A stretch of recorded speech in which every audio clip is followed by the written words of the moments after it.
Gavana wa kaunti ya Kiambu William Kabogo ni ateteire murutere wake wa wira akiuga aria marang'ethanira nao no muhuhu marahunjia.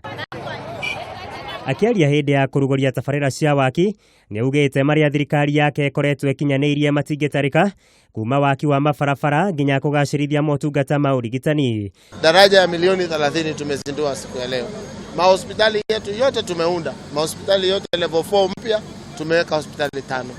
Thika level 5 tumeweka hospitali mpya reproductive health unit ya milioni 800.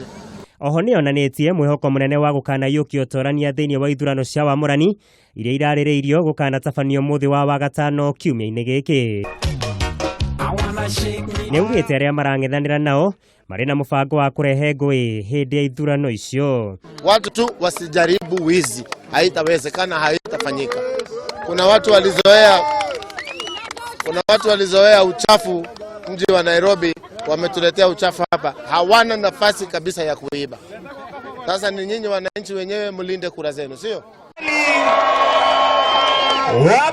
Naguo mwahuri utongoragio ni Ferdinand Waititu uratwarite kambeini ciao mwena wa Thika na kuria mareranĩire kugacirithia kaunti ya Kiambu wona mayukia matamu ma wathani. Ndamoria na retwa ria mwathani muthure timu ino. Ithuĩ tuoya thirikari kindu kia mbere tugamba gwika gukutheka ni kuriha andu acio itu ciao iria ciacinirwo. Akikorwo tamu ya gavana ni miaka 10 ni tamu igere na tamu ya mbere mundu ucio age gwika undu ri tamu ya kerere na nĩ etagwo rara salama ri nĩguo kumwekera undu. Kĩhĩtahĩtano kĩa ugavana kaunti-inĩ ya Kiambu gikoretwo kinyitite thinga gatagati ka gavana William Kabogo na mwahuri ukoretwo ukiita Kiambu United utongoretio ni mubunge wa Kabete Ferdinand Waititu. Muigai wa Gathungo, mohoro Gitau.